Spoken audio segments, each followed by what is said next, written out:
Hello guys, welcome to the channel beyond the court room. आज हम बेनामी transaction के बारे में बात करेंगे। क्या आप प्रॉपर्टी को किसी और के नाम पर बाय कर सकते हो और वो लीगल होती है या फिर इलीगल होती है। मान लो अगर मैं पैसे दूं लेकिन प्रॉपर्टी अपने दोस्त के नाम खरीद लूं, क्या ये लीगल है?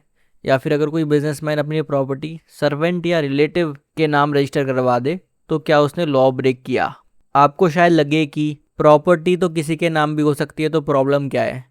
लेकिन इंडिया में एक लॉ है जो ऐसे ट्रांजैक्शंस पर सीधे एक्शन लेता है, द बेनामी ट्रांजैक्शंस प्रोहिबिशन एक्ट। इस एक्ट का पर्पस है कि जो ब्लैक मनी और इनकम टैक्स लोग बचाते हैं और उसको छुपाते हैं उस पर रोक लगाना। और गवर्नमेंट इस एक्ट के अकॉर्डिंग सिर्फ फाइन ही नहीं, आपकी प्रॉपर्टी को कॉन्फिस्केट भी कर सकती है। तो आज हम समझते हैं बेनामी ट्रांजैक्शंस होते क्या हैं। सबसे पहले एक सिंपल सा एग्जांपल, मान लीजिए राहुल के पास 80 लाख रुपए हैं। राहुल ने एक फ्लैट खरीदा लेकिन रजिस्ट्री अपने नाम पर नहीं बल्कि अपने दोस्त अमन के नाम पर करवा देता है।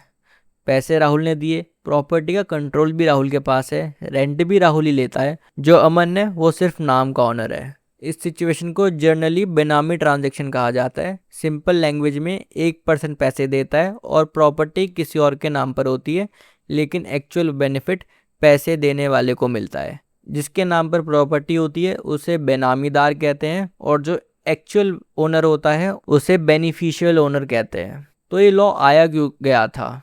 गवर्नमेंट को इससे प्रॉब्लम क्या हुई?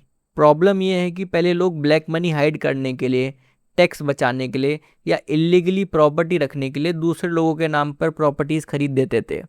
पेपर पर ओनर कोई और लेकिन असली ओनर कोई और इसी मिसयूज़ को रोकने के लिए एक्ट लाया गया और 2016 के अमेंडमेंट के बाद तो इस लॉ को काफ़ी पावरफुल बना दिया गया है।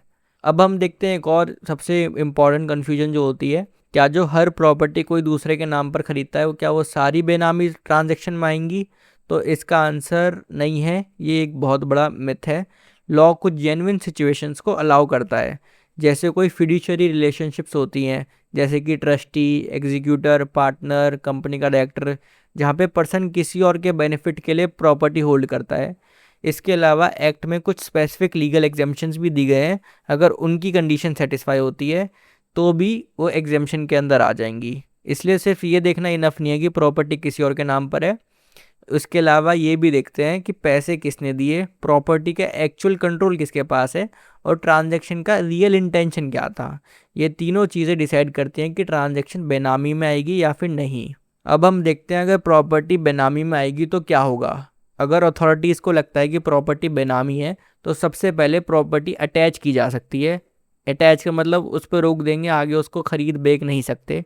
इंक्वायरी होएगी और अगर प्रूव हो गया कि ट्रांजैक्शन बेनामी था तो प्रॉपर्टी कॉन्फिस्केट हो सकती है, मतलब आपकी प्रॉपर्टी गवर्नमेंट के पास चली जा सकती है। और सीरियस केसेस में प्रोसिक्यूशन और पेनल्टीज भी हो सकती है।